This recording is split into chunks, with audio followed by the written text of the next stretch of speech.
नमस्कार, मैं बीपी यादव। इस समय मेरी मौजूदगी बलिया में है और उत्तर प्रदेश योगी सरकार के कैबिनेट मंत्री ये बांसडीह विधानसभा क्षेत्र है और इसी बांसडीह विधानसभा क्षेत्र में आते हैं और बलिया जनपद वासियों को कहते हैं कि अंग्रेजों के ये दलाल थे और आज भी दलाली करते हैं। इस बात को लेकर के पूरे जनपद में क्षोभ है। लोग जगह-जगह प्रदर्शन कर रहे हैं और उनके इस्तीफे की मांग कर रहे हैं। हमसे बात करने के लिए बांसडीह विधानसभा क्षेत्र के समाजवादी पार्टी के नेता नीरज सिंह गुड्डू जी हैं। नीरज सिंह गुड्डू जी इसी क्षेत्र में आकर कैबिनेट मंत्री बलिया जनपद को, जिसे बागियों का जनपद कहा जाता है, जो 1857 हो 1942 की क्रांति आगे बढ़ा है, जिसे बागी कहा जाता है, उस जनपद में आकर के योगी सरकार के एक मंत्री इस तरह की बात कर जाते हैं कि यहाँ के लोग दलाल हैं। क्या कहेंगे आप? देखिए, इस संवैधानिक पद पे होते हुए और इस तरह की बातें करना दिवालियापन से ज़्यादा कुछ नहीं है। मूर्ख है वो मंत्री, जिसकी इतिहास पूरे हिंदुस्तान में बागी से शुरू हुआ और उस बलिया को ऐसे कहना, ये मूर्खता से बड़ा कुछ नहीं है।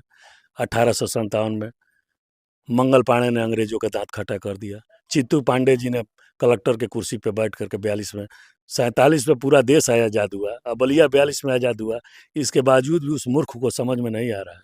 ये तो बहुत ही निंदनीय है और मैं तो यही कहूँगा कि बलिया के लोगों से वो माफ़ी मांगे।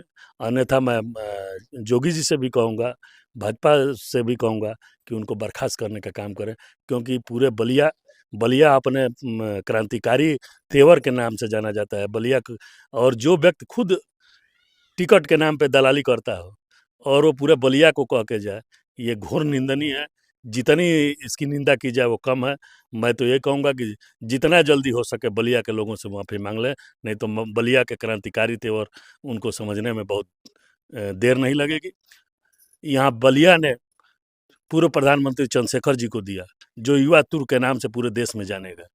सीधे वो नीचे कहीं देखे नहीं, सीधे सीधे प्रधानमंत्री होने का गौरव प्राप्त किए। तो बलिया प्रधानमंत्री देने का कार्य किए। बलिया 57 की सबसे अग्रणी भूमिका किया। 42 में सबसे आगे रहा। कौशल किशोर जी रहा। कितने सेनानियों का नाम गिनाया जाए और ये बलिया अपने आप में गौरवान्वित है। यहाँ महर्षि भृगु, दादर मुनि, इनका ये सरजमी है और ये ऐसे सरजमी पे आकर के ऐसे हल्के बयान देना मानसिक दिवालिया से ज़्यादा कुछ नहीं है। अफ़सोस तो इस बात की है कि इसी क्षेत्र में वो कह के निकल गए और कोई प्रतिकार नहीं हुआ, चूँकि बाद में मालूम हुआ। लेकिन कम से कम यहाँ के क्षेत्रीय विधायिका को भी इस पर कुछ बोलना चाहिए। ये बात जब उन्होंने कही है तो अभी तक भारतीय जनता पार्टी की तरफ से न यहाँ के मंत्री का बयान आया है, न सांसद का बयान आया है, जो राज्यसभा सांसद हैं, और ना ही विधायक जी का बयान आया है। आखिर ये किस बात को दिखाता है कि वो लोग उन्हीं के सरकार का एक मंत्री इस तरह की ओछी हरकत कर जाता है इस जनपद में और अभी तक कुछ बोलते नहीं, उनकी क्या मजबूरियाँ हो सकती हैं?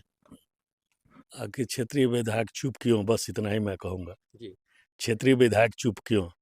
लेकिन हम लोग बागी बलिया के नौजवान हैं और हम लोग सम्मान और स्वाभिमान के साथ जीना सीखे हैं। तो हम लोग इनका मुँह तोड़ जवाब देने के लिए हर ये समय विधायक जी तैयार। वही हैं जो अखिलेश यादव को चूड़ियाँ भेजती हैं।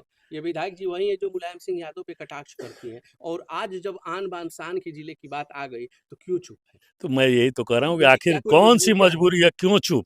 बस इतना ही कहूँगा कि आखिर विधायिका जी क्यों चुप? हुँ, बस थोड़ा समझना, हुँ, ज़्यादा उसको महसूस कर रहे हुँ, हैं। आखिर चुप क्यों? कौन-सी मजबूरी हुँ। है? बलिया का तेवर उस मंत्री को एहसास होना चाहिए। मैं बस इतना ही कहूँगा और बलिया के एक-एक नौजवान उनको तेवर समझाने का कार्य करेंगे।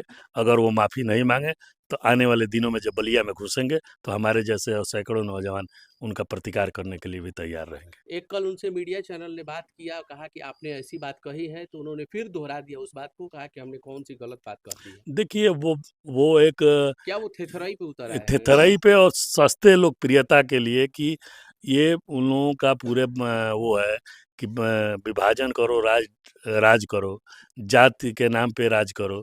तो ऐसी आप करो ना भाई, आप जो करना है करो, लेकिन पूरे बलिया को तुम दागदार करोगे, ये बर्दाश्त के बाहर की चीज़ है। आपको जो बोलना है आप बोलो, आप जिसको इंडिविजुअल कहना है कहो, पूरे बलिया को आप कहोगे, ये बर्दाश्त की बाहर की चीज़ है। और पूरा बलिया अपने आप में क्रांतिकारी है। बागी बलिया के नाम से जाना गया है। यहाँ एक से एक वीर पैदा हुए। मैं बताया, मंगल पांडे से लेकर चीतू पांडे से लेकर के चंद्रशेखर जी तक मैंने बताया। अब इससे क्या ऐसे लोगों को बर्खास्त नहीं कर देना चाहिए मैं कैबिनेट तो ये से? मांग करता हूँ भाजपा के लोगों से कि ऐसे लोगों को या तो माफ़ी मांगे, नहीं तो कैबिनेट से बर्खास्त करना चाहिए। जी, बहुत-बहुत शुक्रिया। तो ये थे नीरज सिंह गुड्डू, जो बता रहे थे कि संजय निषाद का बयान बिल्कुल दिवालियापन है, वो मानसिक रूप से विक्षिप्त हो गए हैं, उनको जल्दी से जल्दी माफ़ी माँगना चाहिए या फिर उत्तर प्रदेश के सरकार के मुखिया को इनको तत्काल बर्खास्त करना चाहिए और बलिया के लोगों के मान-सम्मान की रक्षा करनी चाहिए।